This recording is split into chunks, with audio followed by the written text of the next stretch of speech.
Para no hablar del tiempo, el podcast de Hace Prensa sobre tendencias y análisis de la actualidad.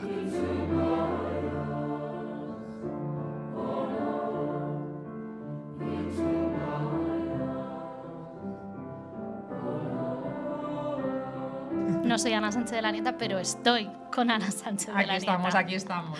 Y esto no es la gala de los Goya, pero es un especial, no sobre los Goya, sino sobre la gran protagonista de los Goya, que ha sido la ganadora, la película de los domingos, sin sorpresas, ¿no, Ana? No, sin sorpresas, sin ninguna sorpresa. Vamos, desde luego por mi parte y por la de muchos...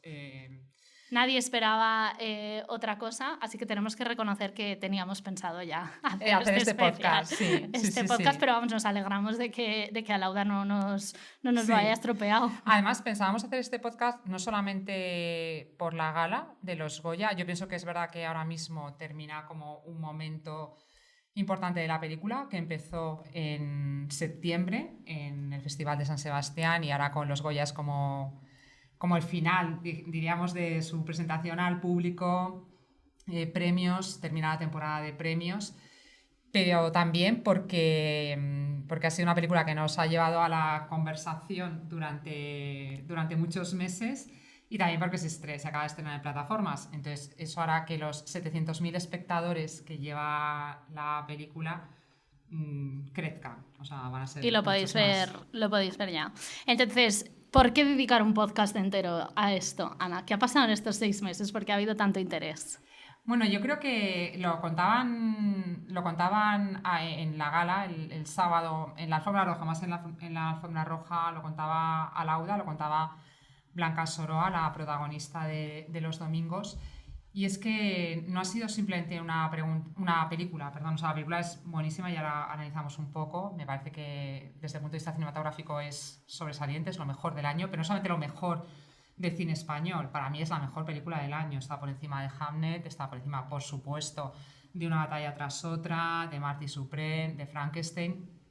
Pero digo, al margen de su valor cinematográfico, es que pienso que lo sorprendente de los domingos es que ha generado una conversación, una cantidad de artículos, de podcast, ¿verdad? Para preparar este... Nos hemos escuchado todo lo que se puede escuchar sobre todo, los domingos. Y han sido horas y horas y además una conversación súper rica, una conversación que ha tenido sus subidas y bajadas, que también eso luego podemos hablarlo. Una cosa es la gente que vimos la película por primera vez, que vimos algo muy parecido. O sea, yo animo a todos los que nos estáis... Esto es el guión de los domingos. Es el guión de los domingos y luego hablaremos, pero todo está aquí, todo está en el guión como pasa en las buenas películas. Pero es que ha generado tal conversación, tal... Que se ha visto un poco debate. También en la propia gala de los Goya, sí, ¿no? Claro, sí, también se vio en la alfombra roja. Entonces, bueno, yo creo que estas películas que suponen una conversación, un diálogo, un entrar a temas como la familia, como la fe, como la religión, como la educación católica, como muchísimos temas, las heridas afectivas, pues yo creo que era una película que teníamos que analizar en un podcast especial de Hace Prensa. La verdad es que yo tenía pocas dudas. Si dedicamos un capítulo a Lux y a Rosalía... Pues ahora toca los domingos. Sí. Pues vamos a ello, pero antes de entrar, Ana, una pregunta solo de los Goya. ¿Cuál es la que te ha dado un poco de pena que se quede sin brillo, aunque nos encanta que haya ganado los domingos? A ver, a mí me parece que Sorda es una película que si no hubiera competido este año, hubiera sido una magnífica ganadora.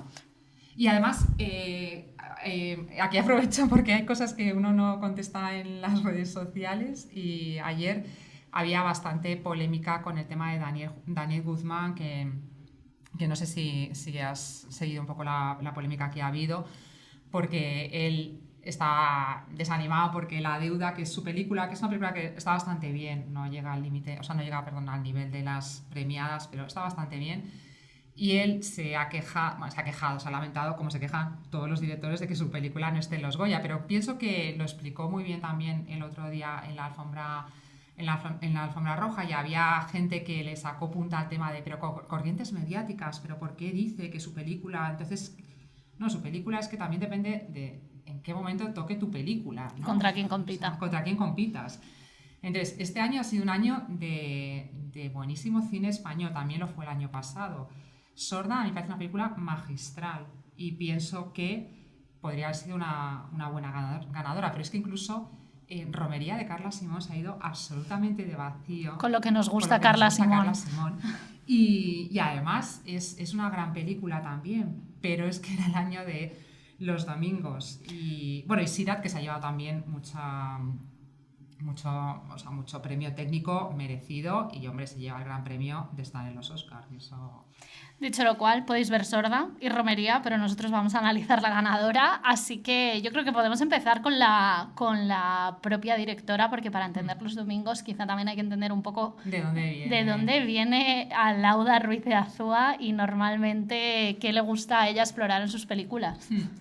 Bueno, Alauda viene de dos grandes, no películas, porque no es una película y otra es una serie. Alauda, yo la primera cosa que vi de Alauda, su ópera prima es Cinco lobitos, una exploración sobre la maternidad y sobre todo lo que pasa cuando te conviertes en madre de tus padres. Yo me acuerdo que cuando vi Cinco lobitos en el Festival de Málaga y salí del cine, no tanto como Los Domingos, que Los Domingos me quedé a ver todos los títulos de crédito, pero salí también tocada porque pensé, claro, ves una película de una directora la que nunca has oído hablar y dices, ¡jo, qué maravilla! Y un momento que pensé, bueno, me habrá gustado porque generacionalmente coincido con Alauda, porque los temas que trata no me resultan cercanos, el tema de los cuidados, pero es que luego vi que todos los críticos, aunque no compartiéramos ni generación, ni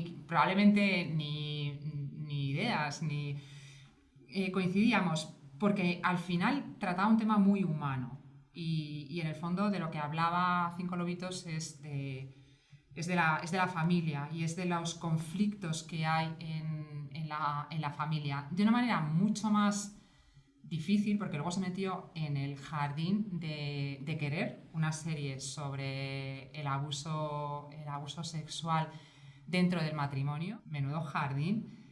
Y salió bien. Alauda salió bien con una serie que es muy dura, con una serie que se vuelve a preguntar hasta qué punto tenemos que mantener la familia como sea, o a veces hay que dinamitar por medio de hablar las cosas, de hacer estallar lo que no funciona para sostenerse sobre unos buenos cimientos. Eso lo explicaba ella. Y lo mismo, o sea, encontramos una serie que dices, oye, qué tema tan difícil, y en una magnífica edición de actores, una serie muy bien escrita. Entonces, ahí es donde está Alauda. Yo cuando me enteré que lo que presentaba en San Sebastián era una película sobre una niña de 17 años que se quiere hacer monja de clausura, pensé, menudo jardín. Ahora también pensé, bueno, está bien que en este jardín se meta Alauda y no se meta... Le dimos un voto de confianza absoluto. Sí. Y la verdad es que fue maravillosa la primera vez que la vimos en San Sebastián. La viste cuando no la había visto todavía nadie y ya os encantó. Nos encantó. O sea, yo me acuerdo que salí absolutamente... Pero salimos todos. Un pase en el principal, que es donde suelen tener los pases de prensa. Y ahí ya fue muy significativo. Yo he contado en algún sitio que es muy llamativo. Además, para mí las dos mejores películas del año son Hamlet y Los Domingos, y las dos terminan con unas escenas finales que están sostenidas sobre la música, ¿no? Sobre un tema musical muy potente. Y me acuerdo que yo me quedé hasta el final, hasta los créditos finales, porque lo que acababa de ver había sido tan fuerte, ¿no? Con ese estallido.Amos a hacer mucho spoiler aquí en este capítulo, así que mejor ver antes de escuchar. Pero sales con esa escena final que cuando volví a leerla en el guión me ha consolado también, más me ha consolado, porque como después escuchas tantas cosas dices, ay, yo entendí la última escena, y ahora cuando he leído, yo entendí la escena como la escribió Alauda, cosa que me honra. Aquí estoy como Luis Tosar echándome flores en la gala, que estuvo repitiendo todos los Goya que tenía, pues yo le estoy echando también flores.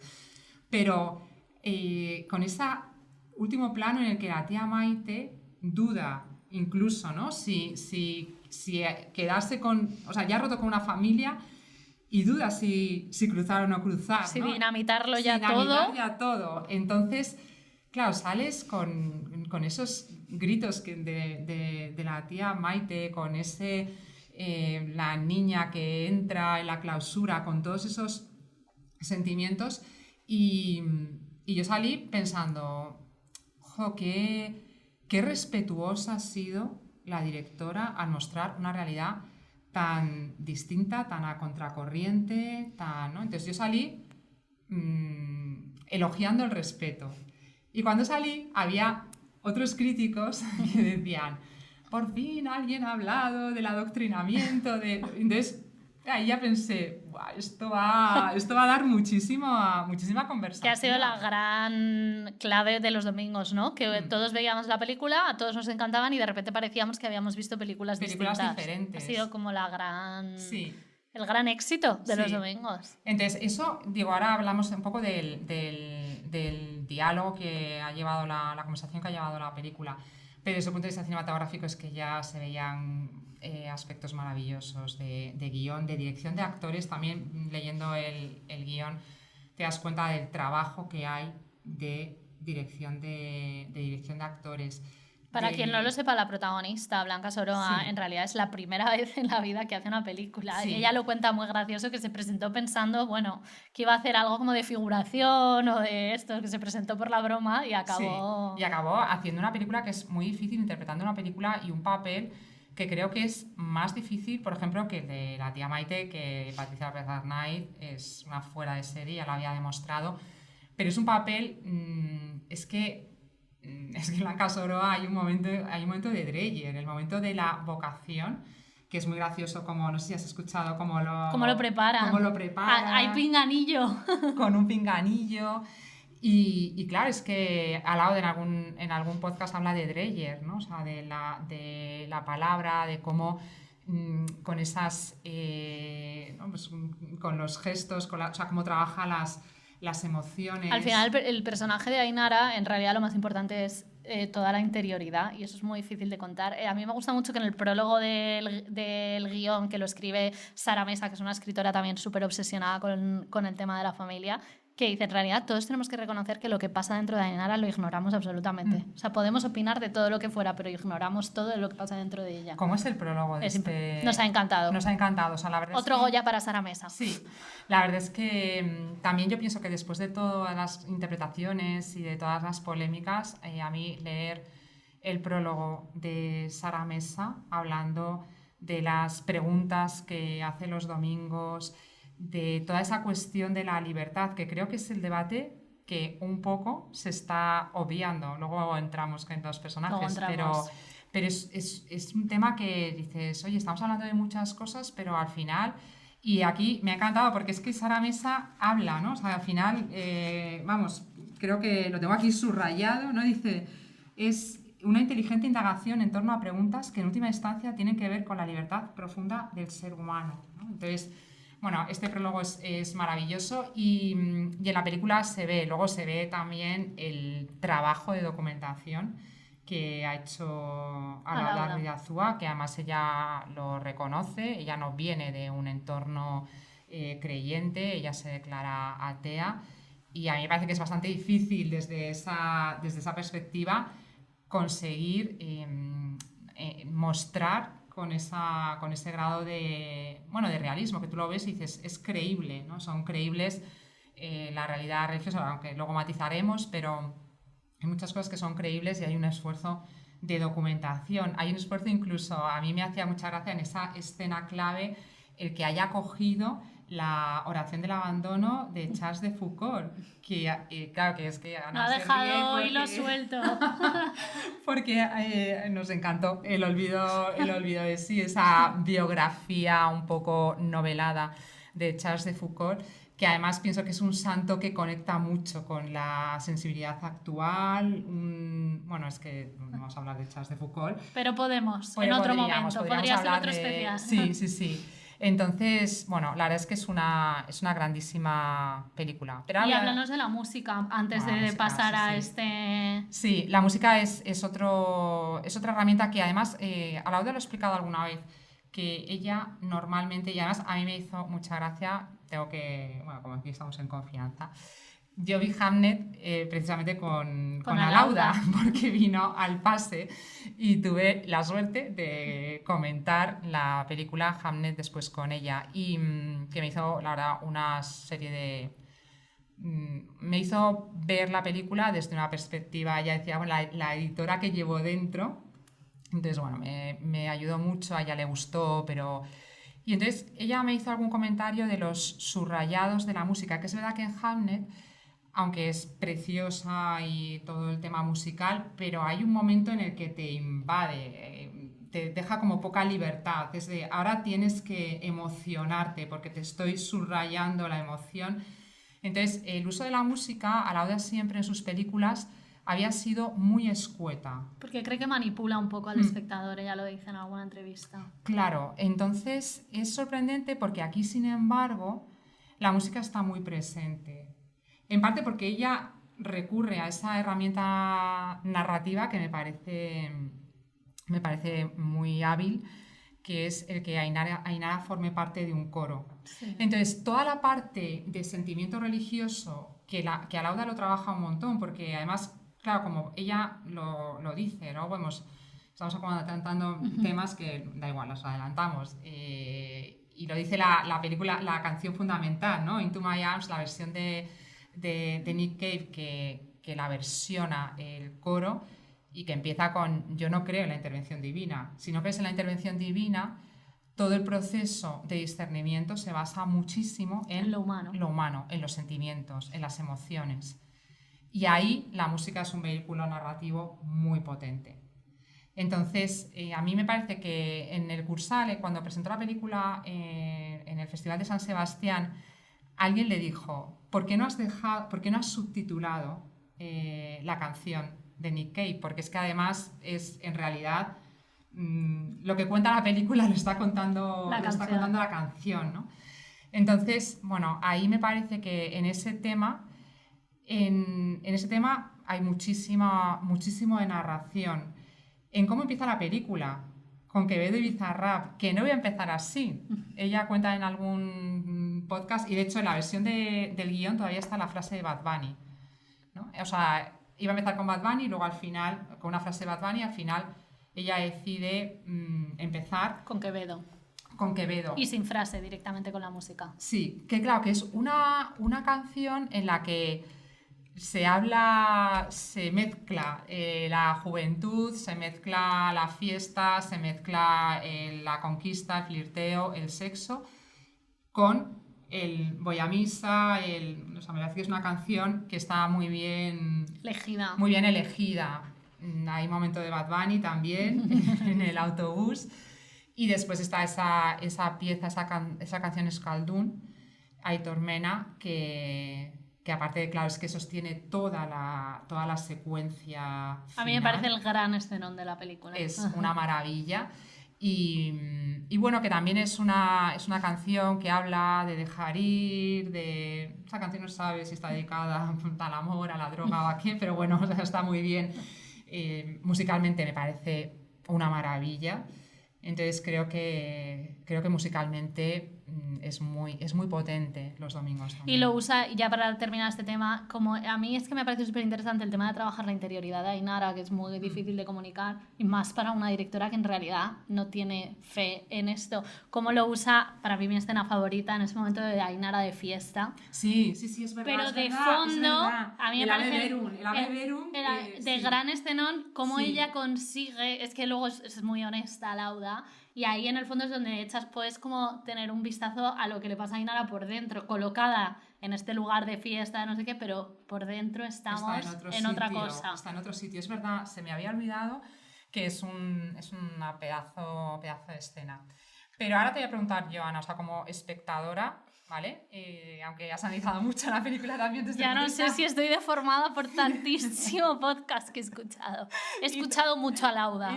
Está en mi oreja. Sí, ¿sabes? De hecho, ¿sabes? Conoces ya casi todos sus giros y todos los tránsitos. Sí, desde ese sitio. Me gusta mucho.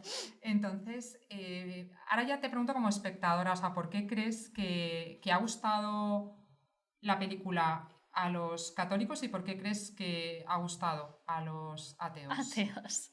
A mí me parece que ha gustado a todo el mundo por la misma razón, la verdad. Bueno, primero me parece que el tema de la familia, que ya, vamos, es el gran tema de la película. Ella lo ha dicho muchas veces, no es una película sobre la vocación religiosa. Sino sobre la familia, que es, como ya hemos contado, la gran obsesión de Alauda.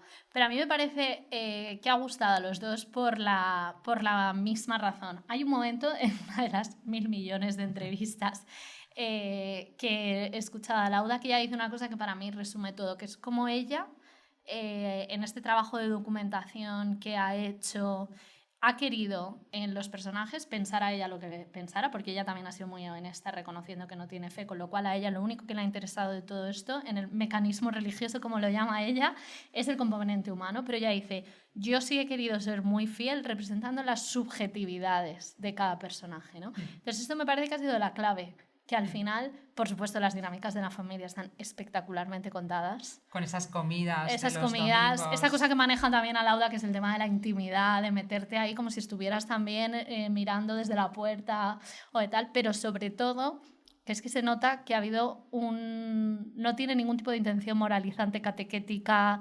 ni siquiera de denuncia ni tal, sino ha habido un ejercicio, yo creo, muy honesto de representar las subjetividades de cada uno. Entonces es una película donde ella misma lo dice, ¿no? Por ejemplo, es muy interesante escuchar cómo ella ha hecho el descubrimiento en los jóvenes, que jóvenes sin fe, sin ningún tipo de vocación, pero que se sentían más representados por Ainara, que por la generación anterior, por esta idea de, oye, que respeten mis decisiones, que me dejen ser libre, de ir a contracorriente, ¿no? Entonces, cómo ha encontrado, como cada persona, independientemente de todo, podía encontrarse identificado con un personaje.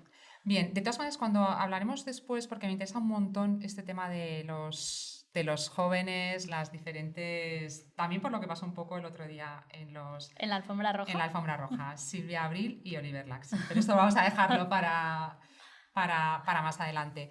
Yo pienso que esta película hay que analizarla desde... Yo estoy de acuerdo con lo que tú dices, pero también aquí diría, como dice Sara Mesa, ¿no? O sea, que dice la importancia de no entenderlo todo y la ignorancia curiosa y activa.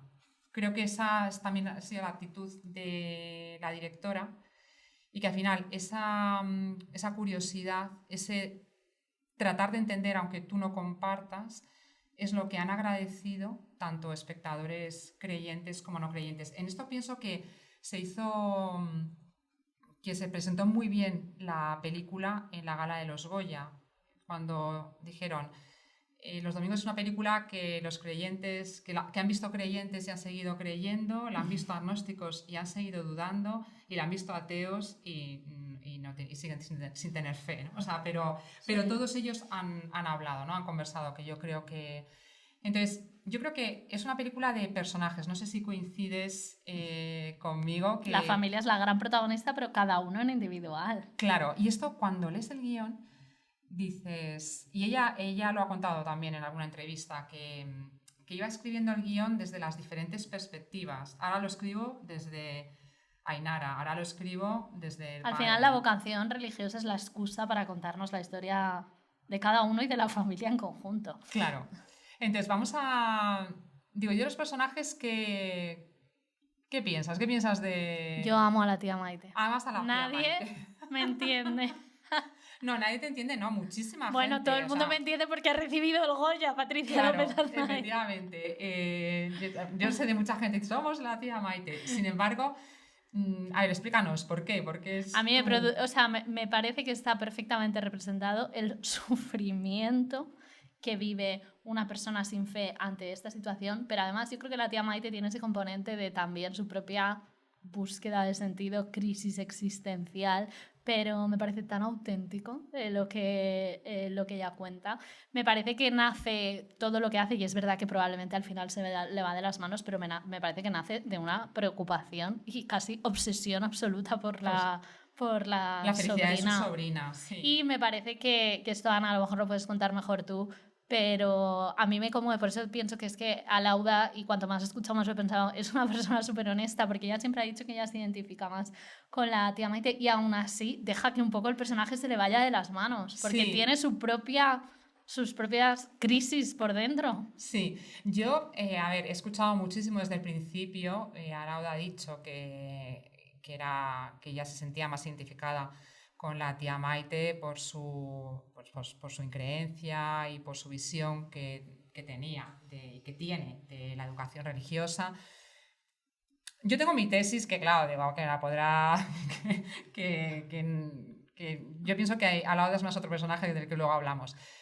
Porque es verdad que claramente es un personaje que está escrito desde la cercanía, es un personaje muy bien construido, en el guión se nota, pero también es un personaje, ella lo dice en alguna entrevista, que desde luego está muy lejos de ser una santa. Hay un punto de intolerancia, hay un punto de superioridad moral que aparece en el guión varias veces, como su hermano y cómo decir, pues le duele, le hiere esa superioridad moral. Hay un momento que después del estreno en San Sebastián, Luis Martínez, el crítico del Mundo, decía, no se entiende la inquina con la que trata la directora a la tía Maite, porque es verdad que yo entiendo y que todos somos, o sea, que hay mucha gente que se identifica con la tía Maite porque es un personaje muy bien construido, porque Patricia López Arnaiz hace una interpretación sobresaliente como nos tiene acostumbrados y porque se nota que hay mucho de la directora, pero también escuchamos hace poco un café aquí con gente de la redacción, como decía uno de nuestros compañeros, no soporto a la tía Maite porque él había vivido un proceso de conversión y dice, es que tuve muchas tías Maites que me hicieron la vida imposible cuando él se convirtió al catolicismo. Entonces, claro, al final hay con toda su buena intención, pero hay una intolerancia, hay un desgarro, hay incluso un maltrato. Yo cuando el otro día, que dentro de las frases polémicas, que luego entraremos, hablaba de las infancias, ¿cómo dijo Patricia? Violencia hacia las infancias. La violencia hacia las infancias, claro, que digo que se puede ver, y mucha gente lo leyó desde, claro, son las monjas que le han estado comiendo el coco a Inara, pero hay mucha gente en redes sociales que decía claramente, ¿no? la violencia de una persona mayor que le dice a su sobrina que se va con unas putas locas, que lo entiendes, ¿no? Pero que yo la entiendo. No, sí, a mí lo que me gusta del personaje es que como Alauda no lo salva, que me parece muy honesto, digo, ay, sí. ya la salvo yo. Muy bien, o sea, que a la tía Maite la salvas. A quien no salvas nada es al padre. Es al padre. Es que empatizo muchísimo con la tía Maite. Y de hecho hay una parte en la que, o sea, la tía Maite lo que tiene al final es que al final es ella la que rompe el vínculo. Lamentamos el spoiler, pero ya hemos advertido de que sí. Pero es verdad que el padre se la juega mucho hasta el final. Yo tengo que reconocer que he visto la película 2 veces y como me metí tantísimo y empaticé tanto con la tía Maite en la primera, le vi con más inquina, en la segunda le comprendí más. A mí me pasa al contrario. Yo al principio lo disculpé totalmente porque me pareció un pobre hombre desbordado por las deudas, por la viudez, y entonces hace lo que puede con una hermana que se lo come porque tiene infinitamente más carisma que él. Y la verdad es que como luego lo hablamos la segunda vez y la tercera vez... Le viste a través de mis ojos. Claro, y ya efectivamente pensé, qué impresentable, que... Sí, hay una cierta indiferencia. También es que yo vuelvo a la tía Maite, que se le ama... cómo se mete hasta... Digo, jo, es que es una señora que ha hecho el papel de madre con esta niña.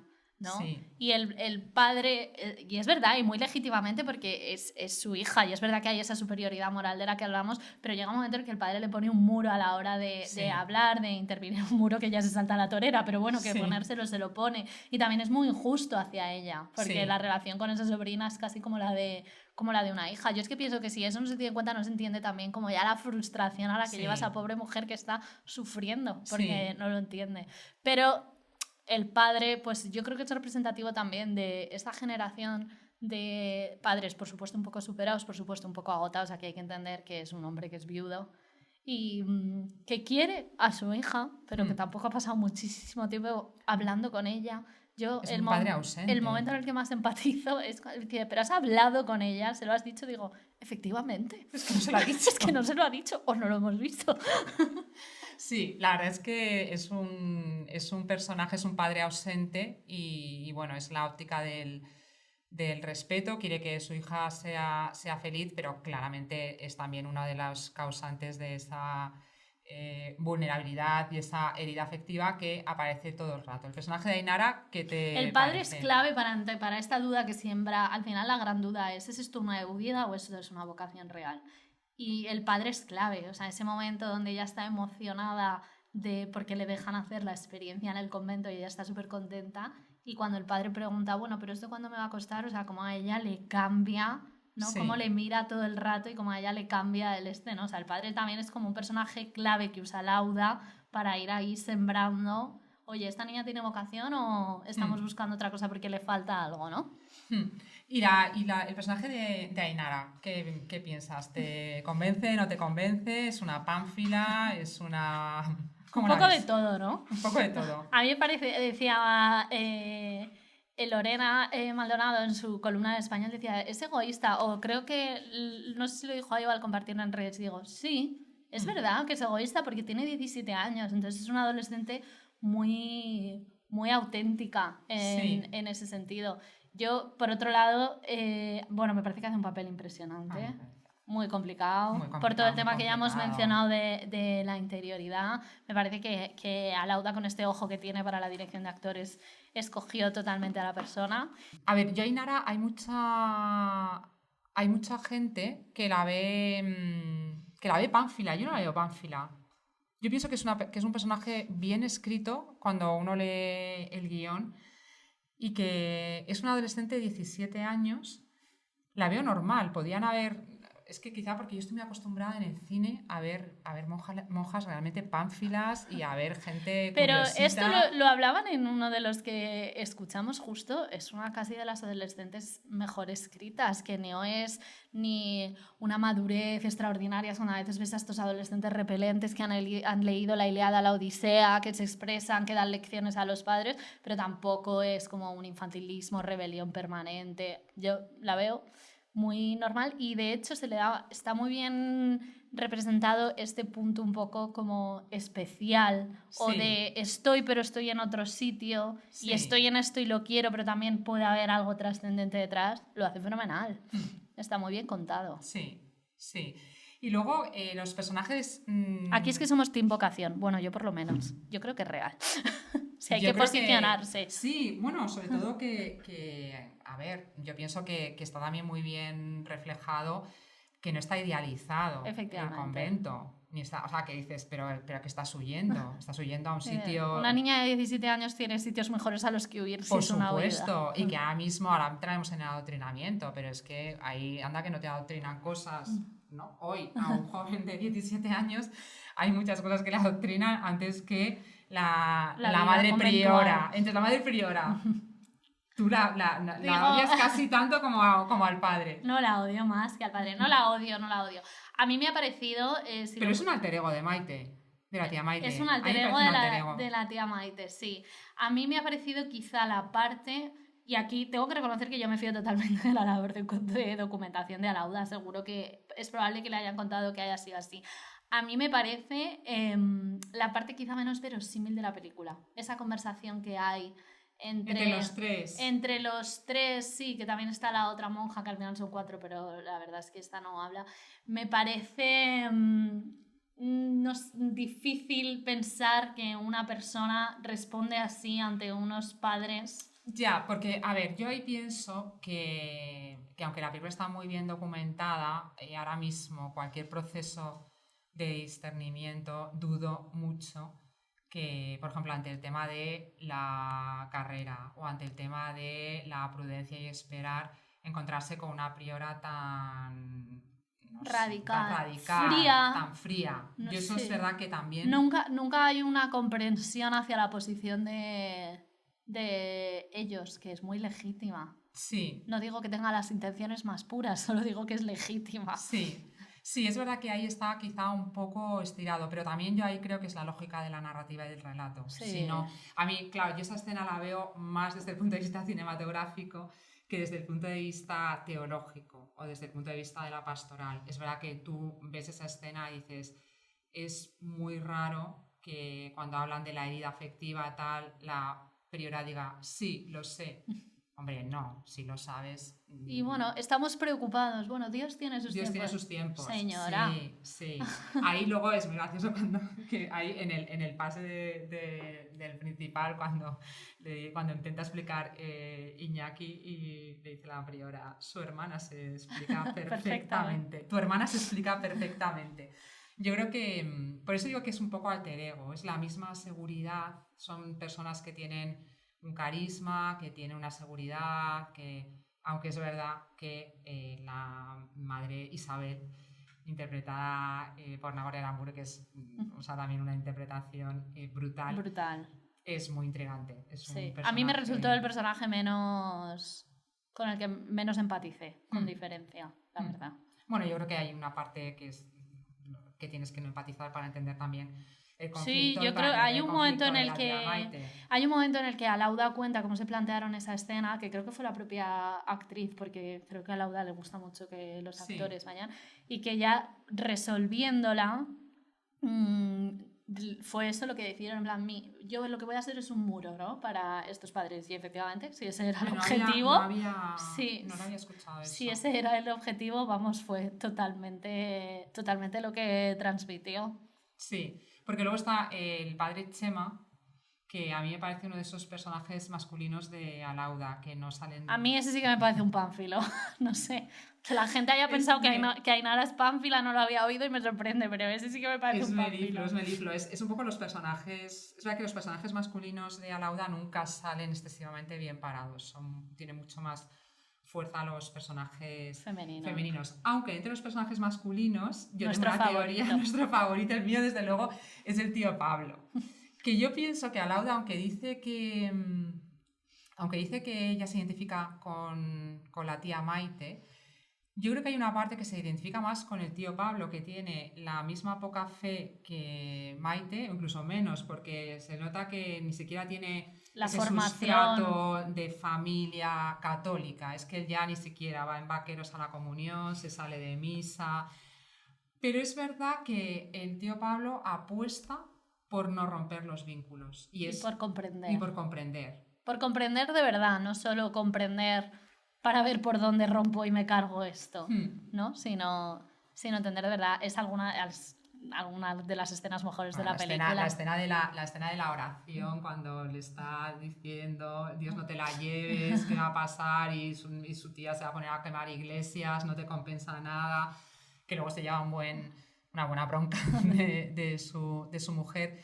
Yo pienso que es un personaje que, aunque tiene poca fuerza en la película, aparentemente por espacio, es muy importante porque es la visión del no romper los vínculos y podemos pensar lo que queramos, pero no vamos a romper la familia. Y de como un poco tercero de estoy en la familia, pero realmente veo desde fuera, tengo más visión. A mí me parece muy interesante que utilice ese personaje que en realidad de primeras podrías pensar, bueno, tampoco es mi sobrina, pero cómo se implica, pero desde otro punto. A mí mi frase favorita del guión la tiene él cuando le dice, Maite, Ainara cree en Dios como tú crees en el cambio climático, porque te sitúa también muy bien en el marco desde donde estas personas intentan comprender de alguna manera lo que está viviendo. Sí, que ahí es muy gracioso también cuando están los jóvenes, y ahora hablamos un poco de los jóvenes, y se ve también la diferencia entre los que han estado en un colegio católico. A mí me hablaban de la madre tierra, ¿no? A ti hablaban de Dios y a mí me hablaban de la madre tierra, ¿no? Al final... Y dentro de ese tema de la gente joven que tú decías antes, me parece muy interesante. Aquí ha habido dos lecturas que ha pasado un poco con el fenómeno de Rosalía y Lux. Y que lo cuenta Lauda, que ha encontrado que cuando hablaba con los jóvenes encontraba más apertura hacia las cuestiones de fe o de relación con la Iglesia que una generación mayor, una generación que vamos con mucha mochila, que no vivimos no vimos el franquismo, pero parece como que en cierto modo lo lleváramos a cuestas. Esta herencia. Sí, y que yo además me ha hecho, ya digo, a mí la alfombra roja me pareció que se vio eso claramente. Por una parte porque cuando le preguntaron a Blanca Soroa en la alfombra roja, ella explicó con muchísima naturalidad que le había parecido muy bonito el diálogo que ¿no? que había germinado alrededor de la película, que se le habían acercado gente joven a decir, tengo una hermana monja o tengo una amiga que se va a meter en el convento, y lo decía sin ningún tipo de problema, ¿no? Y teníamos también en la alfombra roja a Silvia Abril diciendo que le parecía mal que los jóvenes se acercaran a la fe y que qué triste, y que hacía unos días yo había escuchado a Víctor Manuel diciendo qué bien Rosalía, pero no me gusta nada el rollo de Dios. Entonces hay un punto en que digo, Dios mío, va a ser un síntoma del DNI, ¿no? O sea, tienes ya a partir de una edad. Y veíamos a Oliver Laxe, que es que Oliver Laxe, te queremos. Yo lo único que no me gustó de los Goya es que no subiera Oliver Laxe a decir algo, porque es que a mí me parece un personaje que no vamos a hacer un especial de Oliver Laxe, pero es que Pero Ana podría. Yo podría hacer, o sea, yo soy team Oliver Laxe también. Y el tipo se planta en la alfombra roja, aparte que digo, qué categoría para hablar de lo que le había gustado los domingos, sabiendo que probablemente pasaría lo que pasó, que se quedó subiendo a sus compañeros técnicos la mitad de la gala, y él no subió a recoger ningún premio, creo. No, sí, creo que no, porque subieron, claro, los equipos técnicos. Y él alabó los domingos, y luego se marca yo me he sentido muy identificado con Ainara, ¿no? Entonces, ¿Y el periodista? ¿Ah, sí? Con Ainara, claro. Y entonces dice, sí, porque yo he sentido también ese amor.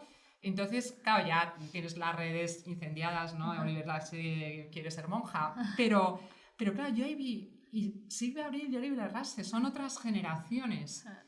Y es lo que está ocurriendo, que quizá hay una generación que con menos formación cristiana, pero tiene más apertura al misterio, y tiene más apertura también a toda esa parte emotiva, ¿no? Que al final es un tema muy importante, ¿no? de la película. Sí, Alauda todo lo trata. A mí me parece súper interesante escucharla porque ella todo el rato habla de sentimiento religioso, emoción, o sea, como ella encapsula, no sé si es una palabra un poco simplista, pero lo ve todo como desde ese punto. Pero es verdad que siempre se ha hablado del emotivismo, de los jóvenes y tal, pero puede estar siendo una vía de acceso. Y luego, sobre todo, que es verdad, que es que una de las cosas que ha traído la secularización, que muchas veces es muy demonizada, porque la pérdida y tal, pero es que la secularización lo que ha permitido es redescubrir y el acercamiento a la fe de una manera mucho más, por un lado es verdad que se puede considerar en el vacío quizá, digamos, pero también muy libre de otras cosas. Bueno, y luego que también es muy, aunque es verdad que es una crítica que ha hecho una parte del público, quizá el público más católico, más creyente a la película, y es que Alauda cuenta que ella, cuando empezó a hablar con las jóvenes que habían entrado en el convento, que habían hecho un proceso de discernimiento, les sorprendió que no se hablara tanto del bien o de la dimensión social, sino del amor. Dice, me hablaban todo el rato del amor. Y al final, por eso, Sara Mesa en su prólogo dice, lo inicia así, ¿no? ¿Cómo se explica el amor? Es que tiene todo que ver con eso. Y con la libertad, que también lo dice Sara Mesa. Claro. Entonces, bueno, pues... Es que Alauda hace muy bien escogiendo una vocación de clausura, yo siempre lo he pensado, porque cualquier otra de estas que tienen una dimensión de atención a los pobres, de atención a los enfermos, de tal, no habría generado esta conversación, porque la duda germinada no habría sido la misma. O sea, la perplejidad que causa solo la puede causar la clausura. O sea, la verdadera pregunta de fondo, que es que tiene que ver esto con el amor, con la libertad, solamente la puede generar de esa manera tan pura la clausura. Sí, una vocación tan extrema. De hecho, el otro día en la alfombra roja, que una de las preguntas que hizo Movistar, claro que es quien tiene ahora la película en plataformas y la que está moviendo muchísimo, hacen bien en que la gente vea los domingos, y entonces preguntar, a mí me recuerdo a mis tipos de Telva cuando ibas preguntando a todos en la alfombra roja la misma pregunta y no hacías un reportaje con esa pregunta. Preguntaron a cada uno qué harías si una hija tuya, si una amiga tuya te dijera esto. Y ahí hubo de todo. Claro, hubo gente, pues haría todo lo posible, tía Maite, haría todo lo posible porque lo dejara.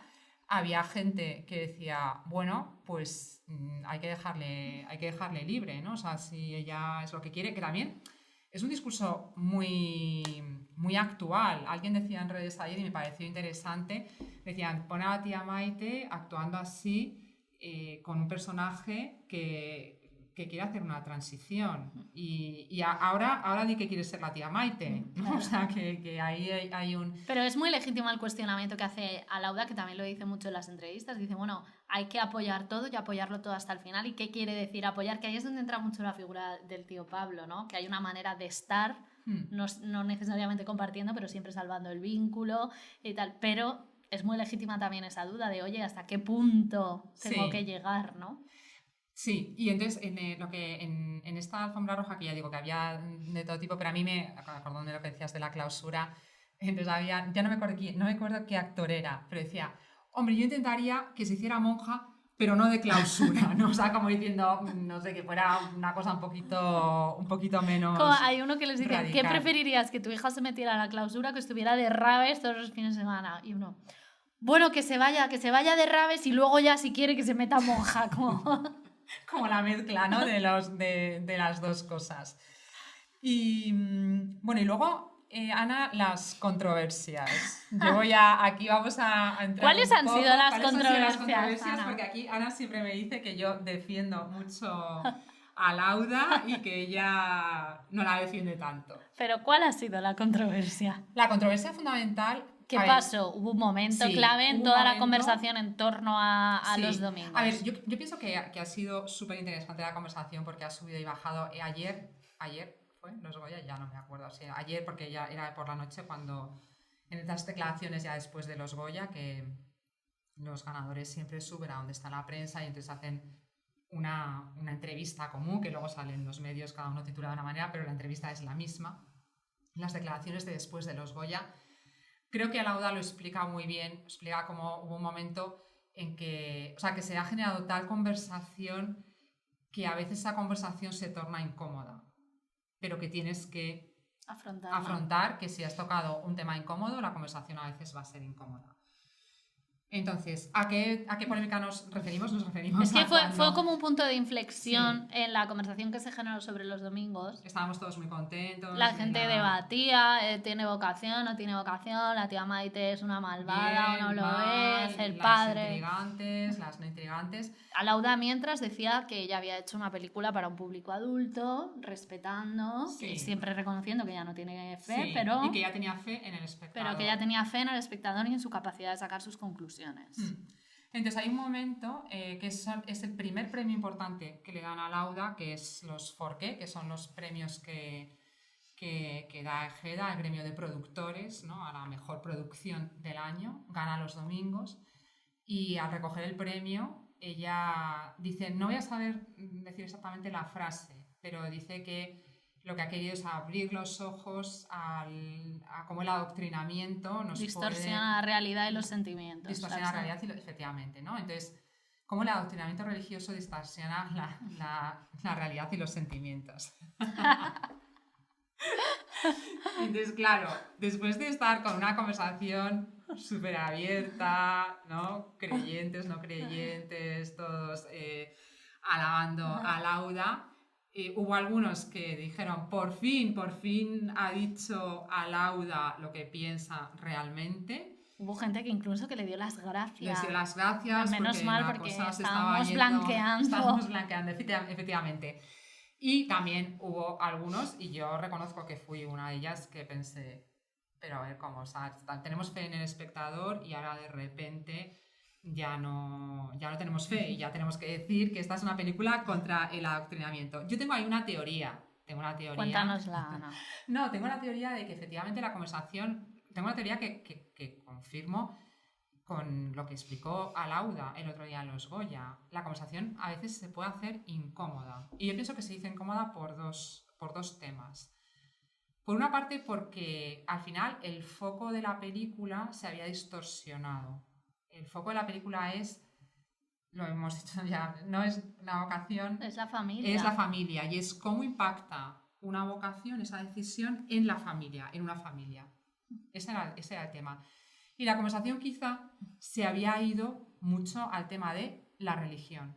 Entonces, ¿por qué? También hay que entenderlo. Un público católico que está acostumbrado a que el cine español, las monjas sean las roban niños, Ales de la iglesia de Paco Plaza, roban, comen carne humana y se aparecen en forma de Macarena Gómez, pues de repente ver una película respetuosa, daba igual que Alauda dijera que... Es que yo creo que al final el público católico en general, o hay gente extremista, pero en general es un público sensato que dice, oye... Muchos comparten las mismas dudas que claro, todos y que los dices, demás. a mí me ha pasado también, y yo... Entonces, bueno, pues... Y la conversación había girado un poco en torno al tema de la religión.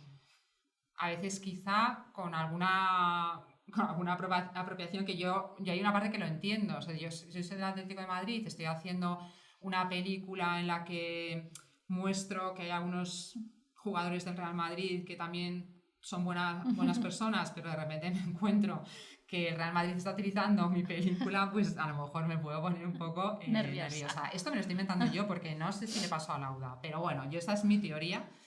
Entonces pasa eso y luego pasa otra cosa, y es que hay mucha presión por parte de quienes no han entendido que se haga una película sobre una familia en la que hay un acontecimiento religioso en el que no aproveches para darle un mandoble a la iglesia, para hablar de los abusos sexuales, para... o sea, no, porque eso les parece que es blanquear la iglesia, que dices, oye, pero es que no estoy hablando de la iglesia, ya, pero tú si sacas una Tienes monja... que dejar clara la postura, hay que hacerlo como con subtítulos. Claro.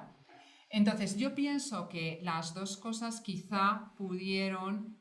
No lo sé. Yo no lo sé porque no me meto... No, sí. Yo no... O sea, he escuchado tantísimo a Lauda que yo, por supuesto, salvo totalmente la intención. Yo creo que aquí hay una cosa... Yo no sé por qué Lauda dijo lo que dijo, pero sí creo que hay una clave para entenderlo, que esto es una cosa que Lauda ha repetido un montón y ha sido súper sincera, que insisto, que es que ella, cuando ha intentado entender el proceso vocacional, siempre ha sido, y ella lo dice mucho, desde un punto de entender qué componente humano juega ahí. Claro, que me parece súper legítimo, pero que un acercamiento, en el fondo, a Lauda podría haber dicho, podría haberse cuestionado desde, oye, ¿es posible que haya una intervención divina en esto? Ella cierra la puerta a eso, cosa que me parece fenomenal porque es una persona sin fe y ella está explorando el tema de la familia.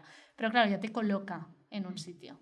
O sea, ella quiere explorar qué componente humano hay ahí porque cierra la puerta a que pueda existir cualquier otra cosa. Entonces, claro, en el fondo, sí, ¿qué va a haber? ¿Qué entra en juego ahí? Ella habla mucho de sentimiento, pero bueno, también habla mucho de vulnerabilidad, de heridas, etc. Dicho lo cual, es que insisto, a mí me parece súper legítimo, incluso si por su película hubiese ido del adoctrinamiento. Es que yo creo que la gente tiene que hacer las películas que considere oportunas. A mí lo que me pareció, lo que me decepcionó, porque en realidad la palabra es esa, me pareció decepcionante, primero, que el tono de sus primeras entrevistas no era así y ella fue muy insistente en eso, y además ella puso mucho en valor, iba a decir llevar a gala, pero para nada presumido de ello, pero explicó mucho que se había documentado porque eso era algo que ella no conocía. Entonces, es que la palabra adoctrinamiento tiene mucha carga. Sí. Mucha carga. Entonces, me dio pena por dos cosas. Primero, porque pensé, joder, estás contando que has intentado hacer un proceso de comprensión de este fenómeno con mucha gente y muchas familias, que ya les estás lanzando el mensaje de lo que tú piensas en realidad de eso. Sí. Pero sobre todo lo que me dio pena es que cortas la conversación. Sí.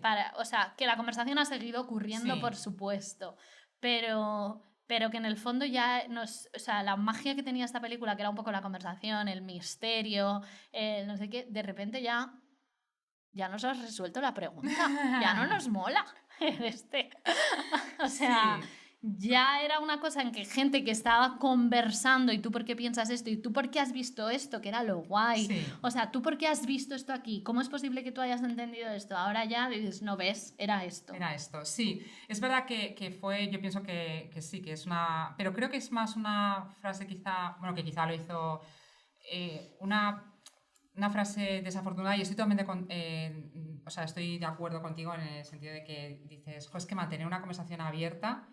Pero yo por eso me quedo con la frase del final de los Goya, es que al final es incómodo Sí, pero que tienes que pactar con esa incomodidad, Sí, en que sí. te lleve a algunos lugares a los que tú quizá no quieres ir de primeras. Porque también ha habido muchas declaraciones de Alauda hablando eso de replantearnos o cuestionarnos nuestra superioridad moral, cuestionarnos ella. Sí, o sea, justicia con Alauda, esto es una gotita, Sí, y luego pero que minimísima. Lo que dices, pasa es que es un premio, el primer gran premio y tal, pero de verdad que nosotros que hemos escuchado, insisto, sí, todo lo que ha dicho Alauda creo que lo hemos oído, sí, es mínimo. Y o que sea, yo es una creo, gota. y que, o sea, tú dices, Pero a mí, cierra la puerta. Yo, bueno, o sea, pienso que es verdad que sus O sea, a ideas mí me están... pareció que sitúan una peli de buenos y malos. Sí, Eso es en realidad lo que me da pena. Que de repente una cosa hipercompleja donde todo el mundo tenía sus matices y tal, al decir que esto va del adoctrinamiento, ya tenemos claros quiénes son los buenos y los malos. sí. Y eso me dio pena. Sí. Dicho lo cual, la película habla por sí sola y a Lauda que ha dado un mogollón de entrevistas también. O sea, me Sí, parece y desafortunado. pienso que fue una frase desafortunada. Eso, es desafortunado. En una conversación que ha seguido y que yo incluso cuando dices, ella cierra la puerta, o sea, es verdad que dices, no cree en la intervención divina, pero no sé si cierra tanto la puerta a que, y yo le he escuchado también a Lauda decir, vale, hay sentimientos tal, algo puede haber. O sea, No, yo por eso digo que a mí me ha parecido honestísima a Lauda, o sea, de verdad que me ha impresionado y sobre todo escuchándola, me ha parecido honestísima y rectísima porque ella cierra la puerta en el sentido de que ella no va a investigarlo, a explorarlo desde ese sitio. Claro, y porque no es el tema de la película. Pero ella, en realidad la puerta se queda abierta porque ella es muy honesta, que es cuando ella dice, yo voy a permitir que las subjetividades, voy a representarlas fielmente. Entonces, gracias a eso está presente. Por eso me parece súper recta. Sí. Dicho lo cual, no nos moló eso.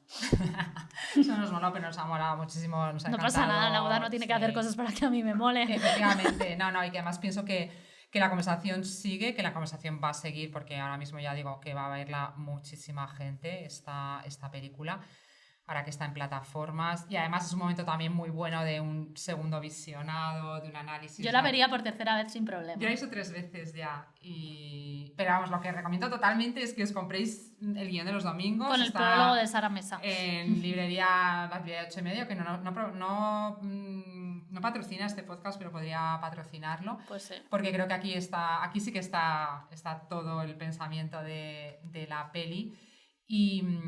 Y ya digo, o sea, es una película para ver. Se acaba de estrenar en Francia y está ocasionando el mismo debate, cosa que a mí me parece también muy sorprendente y que nos habla también de todo este tema generacional. En que Francia solamente... además está habiendo un boom de conversiones adultas. Claro, o sea, es muy interesante. Por eso, que es muy interesante. Así que larga vida al cine que nos hace pensar. Y ahora además está preparando una película sobre OnlyFans. Que es otro jardín. Alauda, tengo todas mis esperanzas puestas en ti. O sea...